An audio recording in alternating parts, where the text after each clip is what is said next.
ये 10th class का chapter है बिहारी लाल जी का लिखा हुआ भक्ति के दोहे। सबसे पहले भक्ति के दोहे हैं और उसके बाद नीति के दोहे हैं, और ये एक एक लाइन बाई करके हम आपको समझाने की कोशिश करते हैं ताकि आपको ठीक से समझ में आ जाए, और सभी बच्चे इसको जो एक एक शब्द करके ठीक से पढ़ लें ताकि आप अच्छे से याद कर सको।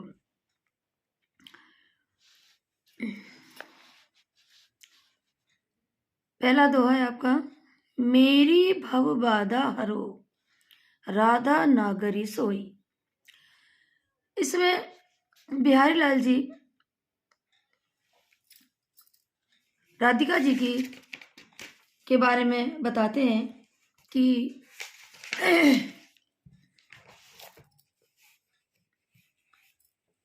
कहते हैं कि हे राधा रानी, मेरी बाधाओं को हरो, मेरी भव बाधा हरो राधा नागरी सोई। हे चतुर राधा रानी, आप मेरी बाधाओं को हरिए। राधा नागरी सोई यानी हे चतुर राधा रानी, आप मेरी बाधा को हरिए।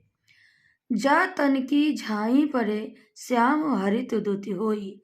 जा तन की का मतलब जिनके शरीर की, झाई यानी छाया पड़ने से भगवान कृष्ण भी हरे रंग के यानी के प्रसन्न मन से हो जाते हैं।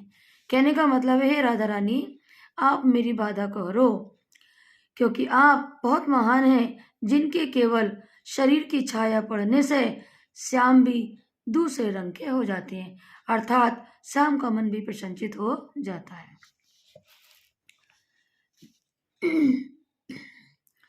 मोर मुकुट की चंद्रिकन जो राजद नंद चंद्र, मनु शरीर शेखर की सम ये शेखर सद चंद्र।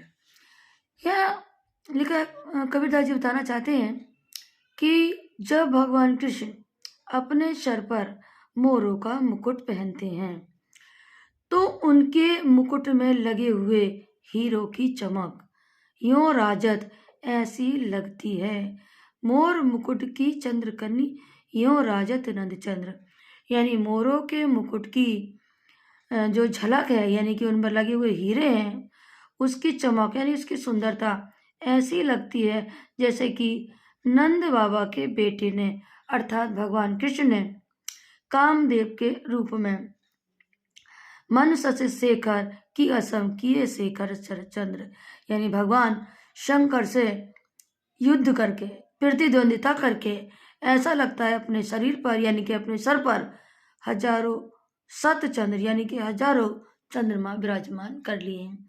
यही बताने की कोशिश की गई है जैसे कि कामदेव से और भगवान शंकर की प्रतिद्वंदिता थी, यानी कि उनका युद्ध चल रहा था, उनके आपस में नाराजगी थी, जबकि भगवान शिव के मस्तक पर तो केवल एक ही चांद विराजमान होता है, लेकिन कामदेव ने कृष्ण के रूप में स्वयं कामदेव ने शशि शेखर अकस किए शेखर सत चंद्र।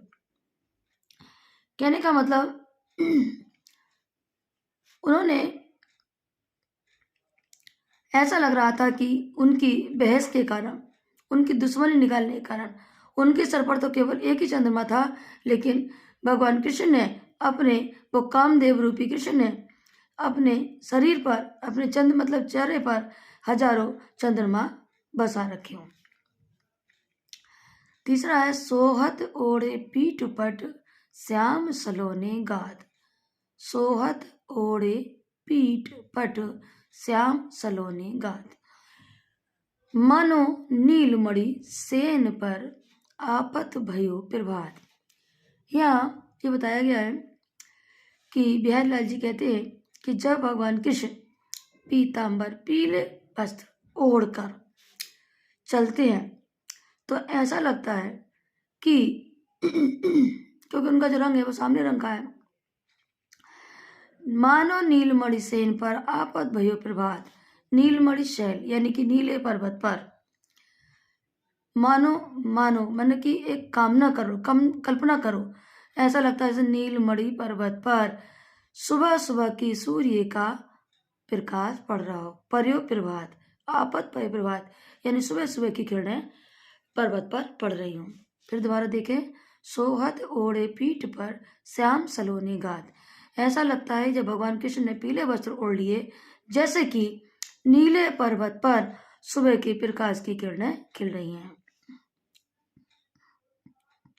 अधर धरत हर के परत, होठ डोट पर ज्योति, हरित बांस की बांसुरी इंद्र धनुष रंग होती। यह बताया कि जब भगवान कृष्ण अपने होठों पर बांसुरी रखकर बजाते हैं तो ऐसा लगता है कि हरे रंग की बांसुरी, हरित बांस की बांसुरी यानी हरे बांस की बांसुरी उनके होठों से मिलकर इंद्रधनुष के रंग की हो जाती है। यानी जब भगवान कृष्ण अब अधर धरत आधे होठों पर हरि के यानी भगवान कृष्ण के होठों पर लगी होती है तो कैसा लगता है, जैसे कि हरे बांस की बांसुरी जब उनके होठों पर लगी होती है तो हरे रंग की बांसुरी होने के कारण और उनके होठों के रंग से मिलने के कारण वह इंद्रधनुष की बन जाती है। यह अनुरागी चित्र की गति समझे नहीं कोई। यह राधा रानी के बारे में बताया गया है। राधा रानी कहती है कि मैं तो कृष्ण की दीवानी हूँ, मेरे मन की गति को कौन समझ सकता है। कृष्ण श्याम रंग के हैं और कोई भी सुनते हैं कि अगर कोई इंसान काले रंग में डूब जाता है तो उसका रंग काला हो जाता है, लेकिन राधा जी कहती हैं कि मेरे कृष्ण भी तो श्याम रंग के हैं, अर्थात काम काले कलर के हैं, लेकिन मैं वो हूँ कि जितना उनके रंग में डूबती जाती हूँ तो उज्जवल हुई उतना ही मेरा रंग निखरता चला जाता है। अर्थात मेरा चित्र जितना उनके रंग में डूबता है उतना ही और ज्यादा निखार जाता है। तो लघु या मन सदन में हरि आवे कटिबाट, बिकट जबे तब लघु निपट खोटे जप कपट कपाट। यहाँ ये कहती है कि राधा जी कहती हैं कि मेरे मन रूपी सदन में, मन रूपी सदन यानी कि मेरे मन रूपी कमरे में कह सकते हैं, मन रूपी कमरे में हरि कैसे आएंगे।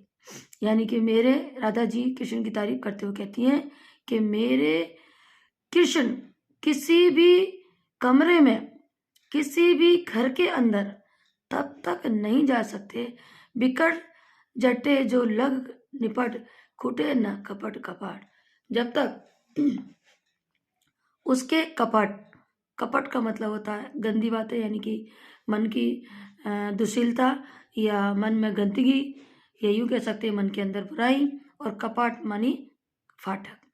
यानी कृष्ण को प्रवेश कराने के लिए किसी भी मन का जब तक अंदर का मन शुद्ध नहीं होगा तब तक उस कपाट को पूरी तरह नहीं खोला जा सकता जिसमें कि कृष्ण अंदर प्रवेश कर जाए।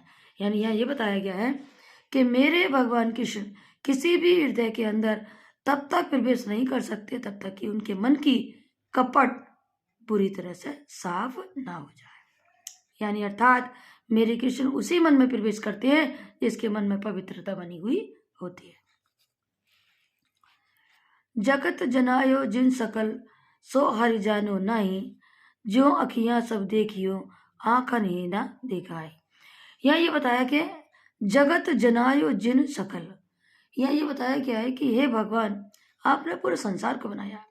यानी बिहारी जी कहना चाहते हैं कि जिस ईश्वर ने पूरे संसार को बनाया है सो हरि जानो नहीं, लेकिन आज तक हम उस ईश्वर को नहीं देख पाते जिसने पूरे संसार को बनाया है। जो अखियां सब देखियो आंखन देखी जाए, यही हालात हमारी आंखों की भी है, यही हालत हमारी आंखों की भी हो। जो अखियां सब देखियो आंखन ना देखी जाए। आंखें सब कुछ देख लेती हैं लेकिन आंखें खुद को कभी भी नहीं देख पाती हैं। जगत जनायो जिन सकल जो हरि जानो नहीं, यानी इस संसार में ईश्वर ने सब कुछ बनाया है, पूरे संसार की रचना की है, लेकिन संसार कभी भी उस ईश्वर को नहीं देख पाया। इसी प्रकार हमारी आंखें सब कुछ देखी है, आंखें न देखी जाए, लेकिन आंखों से आंखें कभी नहीं देखी जा सकती। जप माला छापा तिलक सरे न एक काम, मन काचे नाचे बिरता साचे राचे राम। यहाँ बिहारी लाल जी ये कहना चाहते हैं कि झूठे काम करने से कभी भी कोई काम सफल नहीं होता। जप माला छापा तिलक, यानी कि ओम ओम करके केवल माला जपते रहो, कहते हैं राम राम राम गणासी कौन में, राम राम राम गणासी कौन में, ऐसे कोई काम नहीं होता। यानी कि अगर कोई व्यक्ति केवल माला जपता रहे और मुंह पे अपने माथे पे लंबा सा तिलक लगा ले और उसने एक भी काम अच्छा नहीं किया हो, ऐसा कोई काम नहीं बनता। मन काचे नाचे बिरता साचे राम नाम। यह बताया गया है कि अगर कोई काम हमें सच्चे मन से करना है तो हमारे मन में बिल्कुल एक काचे घड़े की तरह, एक पवित्र जल की तरह अपने मन को शुद्ध करना होगा, तभी हमें ईश्वर के दर्शन हो पाए।